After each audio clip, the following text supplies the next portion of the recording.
नमस्कार, आप देख रहे हैं हिंदुस्तान न्यूज और सक्सेना के साथ। कानपुर देहात से संवाददाता अजय तिवारी की रिपोर्ट। जनपद कानपुर देहात में 2 दिवसीय जनपद स्तरीय मिलेट्स महोत्सव के साथ रबी उत्पादकता गोष्ठी और रबी तिलहन मेले का आयोजन किया गया। गोष्ठी में किसानों को कृषि विशेषज्ञों ने अहम जानकारी दिया। वहीं कई विभागों द्वारा कृषि संबंधी स्टॉल लगाकर किसानों को जागरूक किया गया।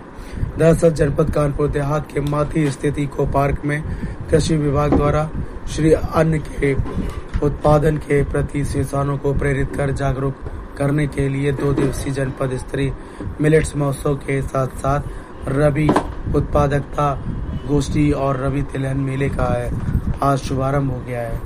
कार्यक्रम में मुख्य अतिथि राज्य मंत्री प्रतिभा शुक्ला ने शिरकत किया। कार्यक्रम का शुभारंभ राज्य मंत्री प्रतिभा शुक्ला, जिलाधिकारी कपिल सिंह, सीडीओ लक्ष्मी एन ने दीप प्रज्वलित करके किया। कार्यक्रम में विभिन्न विभागों ने स्टॉल लगाकर किसानों को जागरूक किया। गोष्ठी में कृषि विशेषज्ञों ने मिलेट्स की पैदावार करने के तरीके और उपयोगिता के विषय में विस्तार से जानकारी दिया। साथ ही साथ अब स्वस्थ शरीर के लिए श्री अन्न का प्रयोग करने के विषय में भी जागरूक किया।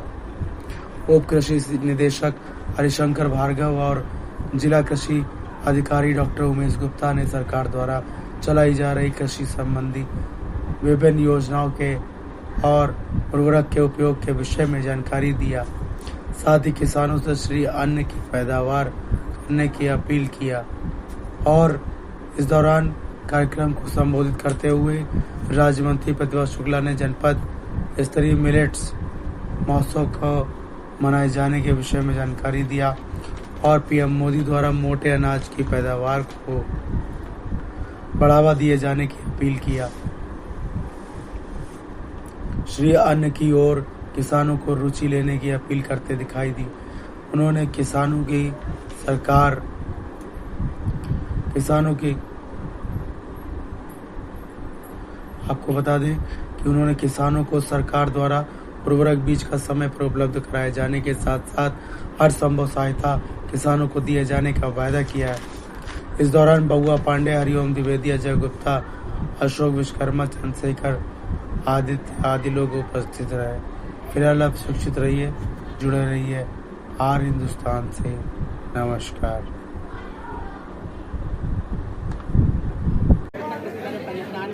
फसल बीमा का योजना का लाभ है, किसान सम्मान निधि मिले और बिजली का सही सदुपयोग हो, सिंचाई सही तरीके से हो पाए। खाद का जो भी किसी कोई दिक्कत या डंपिंग के मामला है उसका भी निस्तारण कर दिया जाएगा। काल प्रजात नंबर 1 पर है। ऐसी शुभकामना देते हुए हम अपनी बात कर रहे हैं। सर, आज जो है रबी उत्पादन गोष्ठी का आयोजन किया गया, क्या संदेश देंगे, क्या अपील करेंगे? आज उत्तर प्रदेश शासन के निर्देशानुसार मिलेट महोत्सव हम लोग बना रहे हैं। जैसा कि आप इस कैंप में भी देख रहे होंगे, हमारा कैंपेन है। माननीय मुख्यमंत्री जी योगी आदित्यनाथ जी की प्रेरणा से आज हमारे बीच में ये सौभाग्य का विषय था कि माननीय राज्य मंत्री महोदय हमारे बीच में आई। हमारी सीडीओ साहिबा, कृषि विभाग के डिप्टी डायरेक्टर साहब, सारे उन्नत किसान और मातृ शक्ति के साथ हम लोग मिशन शक्ति का आयोजन चल रहा है, जैसे आप जानते हैं नवरात्रों में। तो मुख्य आज उद्देश्य ये था कि जो मिलेट्स है, श्री अन्न जिसे कहा जाता है, उस पर विशेष ध्यान दिया जाए। उन्नत किसानों से बातचीत हो, यहाँ के किसानों को वैज्ञानिक तरीके क्या है, उन विशेषज्ञ जो हैं कृषि के, उनका भी सानिध्य प्राप्त हो। विभिन्न विभागों के द्वारा यहाँ स्टॉल लगाए गए, चाहे वो चिकित्सा विभाग के द्वारा हो, चाहे वो कृषि विभाग के द्वारा हो, चाहे वो वन विभाग के द्वारा हो, ताकि जन साधारण को जो विभिन्न उत्तर प्रदेश सरकार की योजनाएँ चल रही हैं उसके बारे में उनको लाभ मिल सके।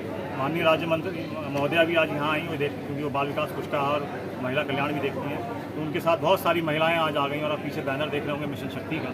तो आज माननीय मंत्री जी ने भी हम लोग को एक प्रेरणा का संचार किया है, ऊर्जा का संचार किया है। और यहाँ जितने हमारे किसान भाई हैं, साथी हैं, जैसे उत्तर प्रदेश शासन के निर्देश हैं, उनको खाद्य की कोई कमी नहीं होने दी जाएगी। उनके लिए जो जो व्यवस्थाएँ सरकारी योजनाओं में हैं उनको पारदर्शी तरीके से हम सीडीओ, माननीय राज्य मंत्री जी और माननीय मुख्यमंत्री जी के निर्देशानुसार जो पारदर्शी तरीके से उसका क्रियान्वयन किया जा रहा है उसको हम कराएंगे।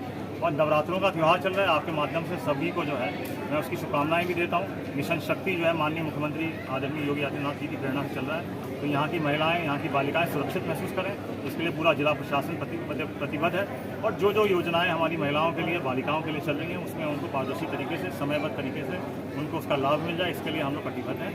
और आपके माध्यम से सारे किसान साथियों को ये आश्वस्त करता हूँ कि हम जिला प्रशासन पूरा आपके सहयोग के लिए है और जो जो उत्तर प्रदेश सरकार की और भारत सरकार की योजनाएं चल रही हैं उसका हम क्रियान्वयन करेंगे। मिलेट्स का प्रयोग करें, मिलेट्स स्वास्थ्य के लिए भी अच्छा है, हानिकारक नहीं है और ये हमारी परंपरागत जो खेती है उसी के आधार पर है।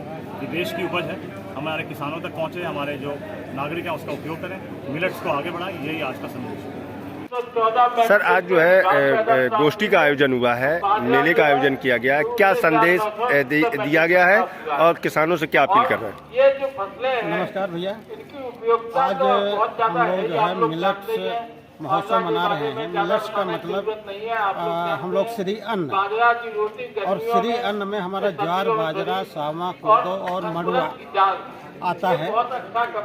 ये पहले भी उगाया जाता था, बगैर खाद के, बगैर रसायन के और वर्षा के ही पानी से हो जाता है, लेकिन कुछ इसकी पैदावार कम थी और खाने में स्वादिष्ट नहीं था, इसलिए ये धीरे धीरे हट गया और गेहूं धान ने अपना स्थान ले लिया। लेकिन हमें ज़रूरत है इसकी, हमको हर जगह स्वाद की नहीं ज़रूरत है।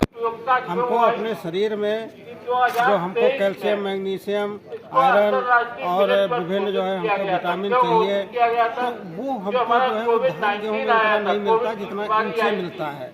और यही हम लोग जो है 70 और 80 के दशक में यही खाते थे और हट फुट रहते थे। ना हमें कैंसर होता था, ना हमें डायबिटीज होती थी, ना बीपी होती थी और 100 साल तक हमारे पूर्वज जिंदा रहते थे।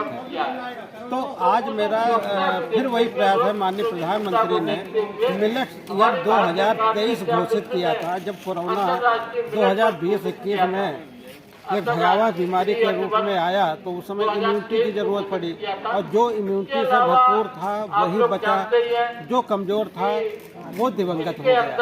तो उस समय ये सोच में फिर आया कि नहीं, हमको ऐसे अनाज पैदा करने चाहिए जो हमको पुनः पहले जैसा ही हष्ट-पुष्ट और इम्यूनिटी युक्त बनाए। तो फिर से जो है मिलेट्स ईयर हम लोग उगाना शुरू किए। ये हमारा प्रचार प्रसार चल रहा है किसान भाइयों के लिए। किसान भाई भी उगा रहे हैं और धीरे धीरे आदत में आएगा, क्योंकि गेहूं धान में ऐसी वैसी वैरायटी आ गई जो 70-80 कुंटल दे रही हैं, तो उसको हटा पाना अभी मुश्किल है। लेकिन धीरे धीरे मिलेट्स हमारा जो है रफ्तार पकड़ रहा है, हमारे किसान भाइयों के बीच पॉपुलर हो रहा है। सर, आज गोष्ठी का आयोजन हुआ है, महोत्सव मनाया जा रहा है, लोगों से क्या अपील करेंगे? मिलेट्स महोत्सव और साथ ही रबी उत्पादन का आयोजन किया गया है। हम लोग किसानों को मिलेट्स को उगाने के लिए प्रोत्साहित कर रहे हैं और उसका कितना प्रोडक्शन हो रहा है उसके बारे में यहाँ पे बता रहे हैं। उसका जो हमारा ज्वार, बाजरा, सावा, रागी, कोदो, इसका अपने भोजन में कैसे उपयोग करें और इसका उपयोग करने के बाद हमारे शरीर के लिए कैसे लाभदायक है, उसको हम लोग बता रहे हैं इसको।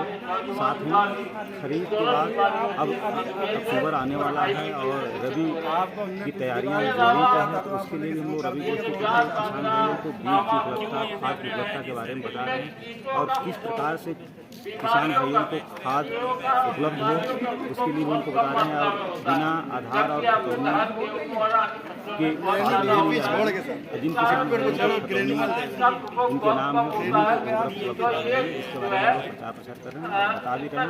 जनपद में खाद की कोई कमी नहीं है। सहकारिता में 6000 मीट्रिक टन DAP पड़ी हुई है। NPK 5000 मीट्रिक टन NPK है सहकारिता में। साथ ही प्राइवेट में भी 4000 DAP है, 5000 NPK है। इस तरह से हम जो हमारा फास्फेटिक है वो कोई कमी नहीं है, SSP भी है। हम किसान भाइयों से अपील करना चाहेंगे कि अभी राई की बुआई चल रही है, तो राई में सबसे अच्छा होता है NPK का प्रयोग करना। तो NPK में सल्फर होता है, तो अतिरिक्त आपको सरसों में सल्फर डालने की आवश्यकता नहीं होती है। तो अभी हम किसान भाई से पैनिक ना हो, NPK का प्रयोग करके अपनी राई की बुआई करें। और जो DAP है और DAP आपको गेहूँ की बुआई के लिए अच्छा रखा है, तो आपको गेहूँ की बुआई मिलेगी। और गेहूँ की बुआई आपका नवंबर के प्रथम वीक से शुरू होता है, तो इसमें कोई कमी नहीं है। हम खाद भी भेज रहे हैं और जो हमारे जो कृषि विभाग कर्मचारी हैं, राजस्व विभाग कर्मचारी हैं, उनकी ड्यूटी भी लगी हुई है। उसको हम लोग एक्टिवेट करके और किसानों की जो निर्धारित दर है उस पर हम लोग विक्रय करेंगे।